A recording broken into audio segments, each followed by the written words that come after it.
ಲೈನ್ನಾಗ ಹೋರ್ ಏನು ಮಾಡ್ತಾರೆ, ಸಡನ್ನಾಗಿ ಇದನ್ನ ನೋಡಿ ಒಮ್ಮಕ್ಳ ಲೆಫ್ಟಿಗೆ ಹಾಕ್ಕೋತಾರೆ. ಮಹಾಲ್ ರೋಡ್ ಮೇಕ್ರಿ ಸರ್ಕಲ್ ಹೋಗೋ ಕಡೆ ಅಂತ ಅನ್ಕೋರಿ. ಇಲ್ಲಿ ಇನ್ನೊಂದು ಫಾಲ್ಟ್ ಏನಾಗುತ್ತಪ್ಪ ಈ ರೋಡ್ನಾಗ ಅಂತಂದ್ರೆ ಅದು ತೋರಿಸ್ತೀನಿ ಬರ್ರಿ. ಇಲ್ಲಿ ಕಂಪ್ಲೀಟ್ಲಿ ಫುಟ್ಪಾತ್ನ ಕವರ್ ಮಾಡಿ ಈ ರೀತಿ ವೆಂಡರ್ಸ್ ಮಾವಿನ ಹಣ್ಣಿಂದ ಇದು ಹಾಕ್ಯಾರ್ರಿ, ಸ್ಟಾಲ್ ಹಾಕ್ಯಾರ ಅಂತ ಅನ್ಕೋರಿ. ಇಲ್ಲಿ ಏನಾಗುತ್ತೆ ಅಂದ್ರೆ ಜನ ಹಿಂಗೆ ಹೋಗ್ತಿರ್ತಾರಲ್ಲ, ಮೇನ್ ಲೈಕ್ ಈ ಲೈನ್ನಾಗ ಹೋರ್ ಏನು ಮಾಡ್ತಾರೆ, ಸಡನ್ನಾಗಿ ಇದನ್ನ ನೋಡಿ ಒಮ್ಮಕ್ಳ ಲೆಫ್ಟಿಗೆ ಹಾಕ್ಕೋತಾರೆ. ಇದರಿಂದ ಎಷ್ಟು ಇದಾಗುತ್ತೆ ಅಂದ್ರೆ ಹೇಳೋಕ್ಕಾಗಲ್ಲ. ಮತ್ತು ನೋಡಿರಿ ಪಾರ್ಕಿಂಗ್, ಆ ರೋಡ್ ಬಿಟ್ಟು ಈ ರೋಡಿಂದನ ಪಾರ್ಕಿಂಗ್ ಮಾಡ್ರ. ಆಲ್ಮೋಸ್ಟ್ ನೀವು ನೋಡ್ಬೋದು 3 ಲೇನ್ ರೋಡ್ ಇದೆ, ಅದ್ರೊಳಗೆ 1.5 ಲೇನ್ ತೊಗೊಂಡಾರ. ಇನ್ನೂ 1.5 ಲೇನ್ ಅಷ್ಟು ಜನರಿಗೆ ಓಡಾಡೋಕೆ ದಾರಿ ಐತಿ. ಇವತ್ತು ಸಂಡೇ ಅಂತಂದು ಅಷ್ಟೊಂದು ರಶ್ಶು ಇಲ್ಲ ಈ ರೋಡ್. ಬಾಕಿ ಟೈಮ್ನಾಗ ಭಾಳ ಪ್ರಾಬ್ಲಮ್. ಇವ್ರಿಗೆ ಹೆಂಗೆ ಪರ್ಮಿಷನ್ ಕೊಟ್ಟರೆ ಗೊತ್ತಾಗಲ್ಲಾಗೈತಿ.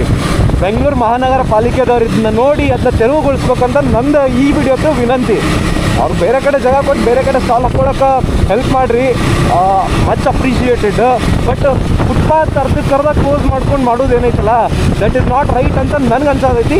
ಆ್ಯಂಡ್ ಅದರಿಂದಾಗಿ ಭಾಳ ಜನ ಡಿಸ್ಟ್ರಾಕ್ಟ್ ಆಗಿ ರೈಟ್ ಲೈನ್ನಾಗ ಇದ್ದಾರೆ, ಸಡನ್ನಾಗಿ ಲೆಫ್ಟ್ ಹಾಕೋತಾರೆ. ಹಿಂದೆ ಯಾರು ಬರೋತ್ತಾರ ಗೊತ್ತಿಲ್ಲ, ಏನಿಲ್ಲ ನೋಡಲ್ಲ, ಸಡನ್ನಾಗಿ ಲೆಫ್ಟ್ ಹಾಕ್ಕೊಂಡು ಭಾಳನ ಒಂದು ಪ್ಯಾನಿಕ್ ಸಿಚುವೇಶನ್ ಕ್ರಿಯೇಟ್ ಮಾಡ್ತಾರೆ. ಇದರಿಂದಾಗಿ ಭಾಳ ಜನನ ಅನುಭವಿಸ್ಯಾರ. ನಾನು ನನ್ನ ಕಣ್ಣಾರೆ ನೋಡೀನಿ. ಇವತ್ತು ನನಗೆ ಟೈಮ್ ಸಿಕ್ತು ಅಂತಂದು ಆ ಟಾಪಿಕ್ ಬಗ್ಗೆ ಮಾತಾಡಿದೆ ಅಷ್ಟೇ ರೀ.